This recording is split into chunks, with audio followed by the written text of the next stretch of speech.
The theme of tonight's Raw is, should Bryan give up his chance to become the WWE Champion once again at Night of Champions?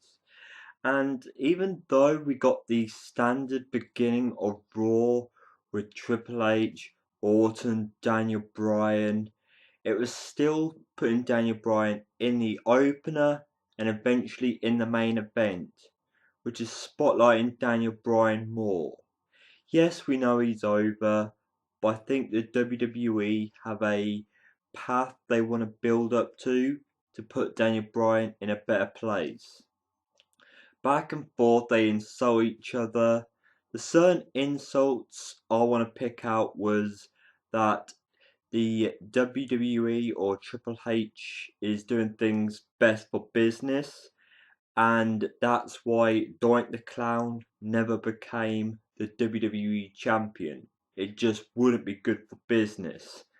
And as much as that is right, Doink the Clown as a heel, I guess he could have maybe had some kind of run, but in Triple H's eyes, not.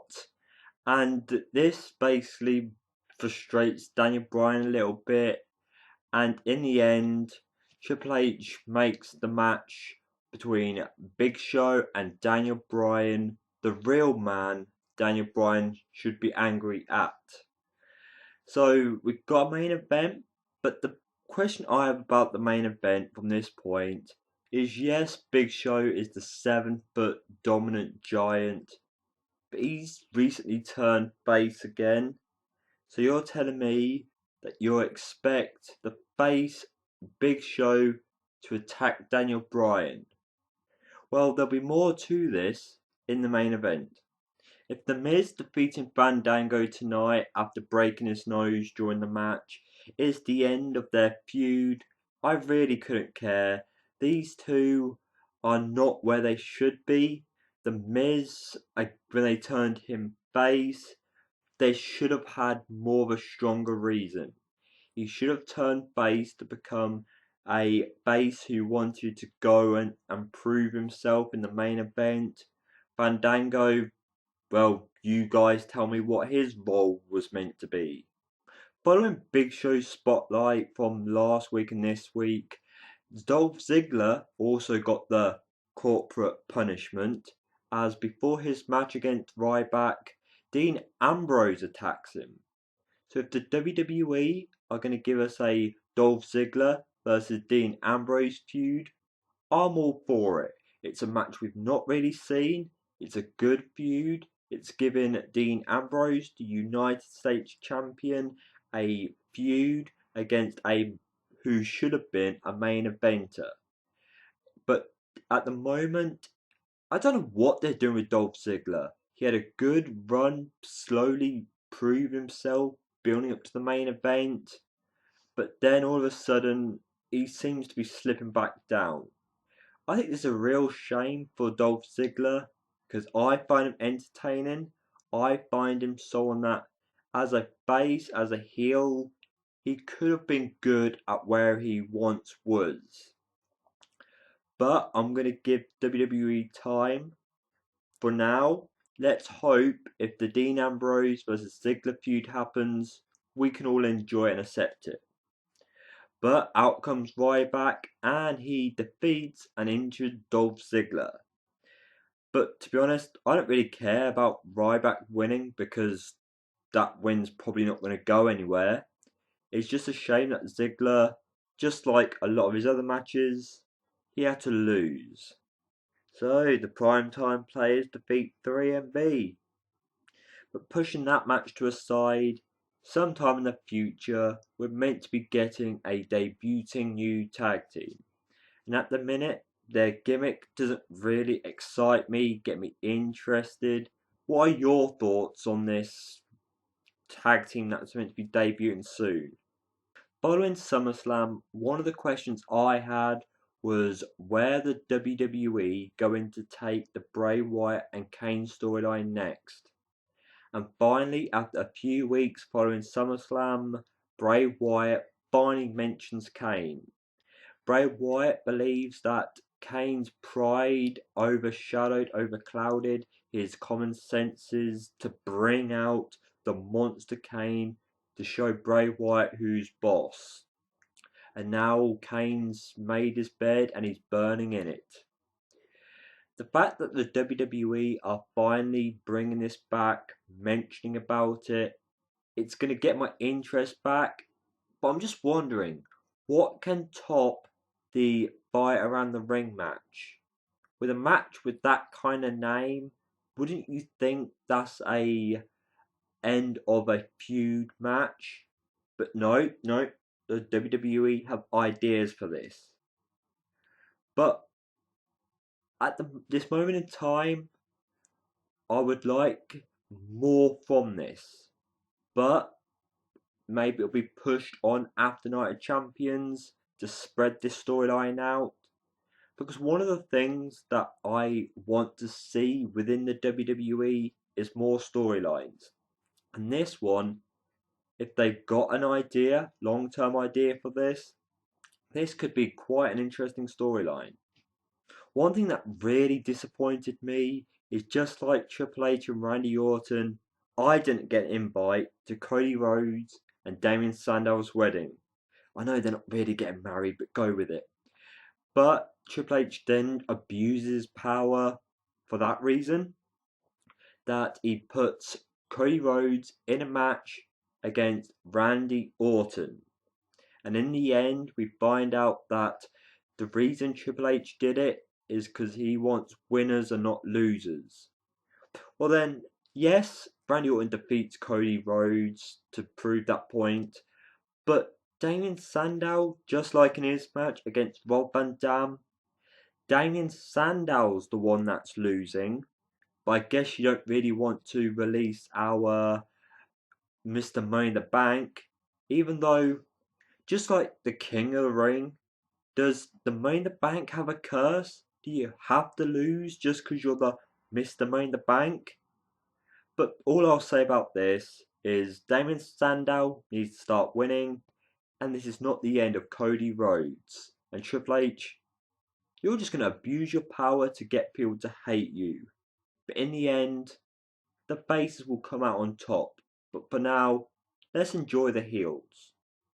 We all know when CM Punk has a mic, he claims it as his own. He cuts great promos. We all tune in to listen what he has to say, unless he's repeating himself. But when he's in the ring with someone like Paul Heyman, the promo, the work becomes more fantastic than expected. But CM Punk cuts a promo, and when it comes to a feud against Lesnar, the key word that will always pop up is the word fight. CM Punk wants to fight Curtis Axel to get to Paul Heyman, and when he gets to Paul Heyman, instead of breaking his heart, which was the big thing last week, he's gonna break his face, and that is a promise. I'm the WWE are really emphasizing on Paul Heyman.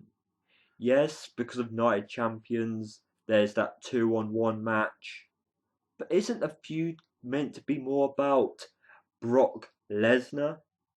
Maybe they're gonna bring Brock Lesnar back unexpectedly sometime soon. But I really want to see more direction that's putting CM Punk into an actual feud, because he's not really going to be in a hardcore epic feud with Paul Heyman, is he? But great might work nevertheless. And now let's just see CM Punk keeping his promises. Natalya, Naomi and Brie Bella did not end up winning their match, so instead Stephanie McMahon uses the WWE app and says that at Night of Champions, we're going to be getting a fatal four-way for the Divas Championship. It'll be Natalya versus Naomi versus Brie Bella versus AJ. Whoop-de-doo. As much as I'm glad to see Natalya in the Divas title division again, I really don't care. I just, like I said last week, I want to see the divas that stand out in the WWE. And as of right now, I don't think we have it. A few years back, remember the whole Shawn Michaels is broke, he's gonna do what he can to get his money and make sure his family are provided for? Well, this time they're using Big Show to do a similar storyline, but this time using the McMahon family to do that. We have this promo in the ring where Stephanie McMahon is talking about her growing up and Big Show being her giant. And she's manipulating him to get him to agree this match is the right choice and he has to do what's right for business and all that stuff. And one of the things she points out is that it's been seen that giants don't live as long as other people. Think of your family. Well, this promo definitely went down a complete different path of seriousness. But when it comes to the match between Big Show and Daniel Bryan, it's Big Show not wanting to do it. He's too much of a face now, crying throughout the night, blah blah blah. The McMahons get involved, the Shield get involved, and Big Show takes the pressure of what's going on and knocks out Daniel Bryan. And there we have it. They're standing tall once again over Daniel Bryan. Complain that Daniel Bryan was put down again, but in the end, this is not going to be one long burial storyline.